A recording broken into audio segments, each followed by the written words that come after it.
dal waxa uu ku dhismaa dhalintiisa oo ka qayb qaadato horumarka uu dal sameeyo dhalinta ku nool magaalada Burco waa qaar rajalaan ka qaba xukuumadda talada haysa waana qaar hayaabanaya badweynta camal laanta waxay waqtigooda ku qaataan fadhi ku dirir iyo isticmaalka social media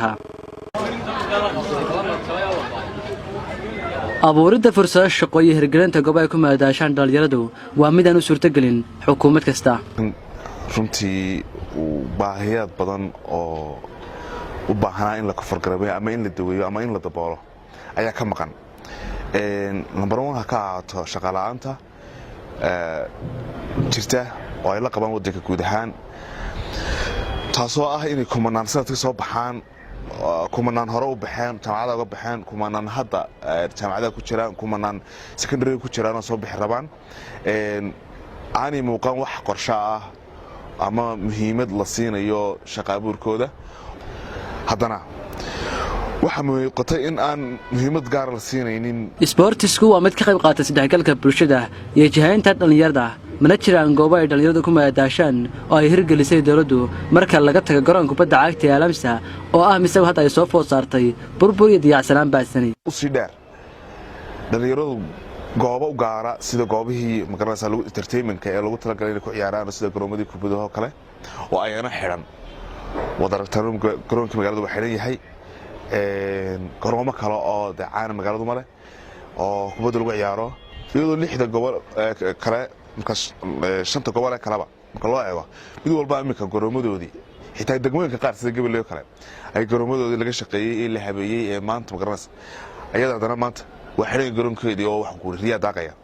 wasaaradda dawladda ee ku yaala magaalada Burco waa kuwa aan fursado shaqo u abuurin dhalinyarada halka sidoo kalena ay jaamacaduhu sanadba soo saaraan dhalinyaro aan xal lahayn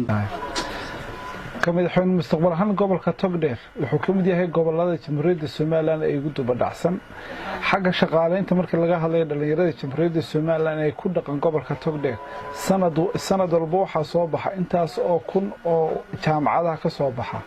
oo u diyaara in la shaqo geliyo haday shaqo qaran ahaato iyo haday shaqaaleysiin tahayba madaxweyne mustaqbal ahaan gobolka Togdheer aan ku sugannahay wasaaradaha ka jira ee halkan ka howlgala ma ahan qaar sameeya fursado shaqo oo ay dhalinyarada ku dhiirigeliyaan jahaylaanta dhalinyarada ayaa suurtagelisay in dhalinyaro badan ay sanad walba ka tahriibaan dalkooda isla markaasina ay ku leedaan badaha kuna waayaan nafahooda halka qaarna ay ku xidhan yihiin dalal kale kooxaha magafayaasha waxaan ogsoonahay dhalinyaro fara badan oo u dhalatay gobolka Togdheer inay tahriibeen oo ay noqdeen Soomaaliland kuwa ugu tahriibka badan leh kuwa ka baxa gobolka Togdheer iyagoo waayay dhiirigelin xagga wasaaradihii ay u shaqeyn lahaayeen waxa kale oo iyadana jirta dhalinyarada qaar waxay qabtaan kuwa Hargeysa qabta iyo kuwa tahriiba mooyaane waxa soo kordhay qaar hadda u ambabaxa xagga iyo Muqdisho iyagoo shaqo u doonanaya madaxweyne ubaxa dalka hadii dalka ka baxaan oo ah dhalinyarada ma sii ahaan doontid madaxweyne dalka awoodda qarsoon ee uu daleeyahay waa dhalinyarada Soomaaliland kama faa'iideysata awooddaasi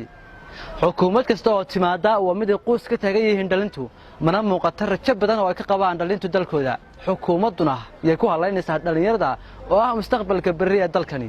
Xamse Kaaliye Goobjoog Burco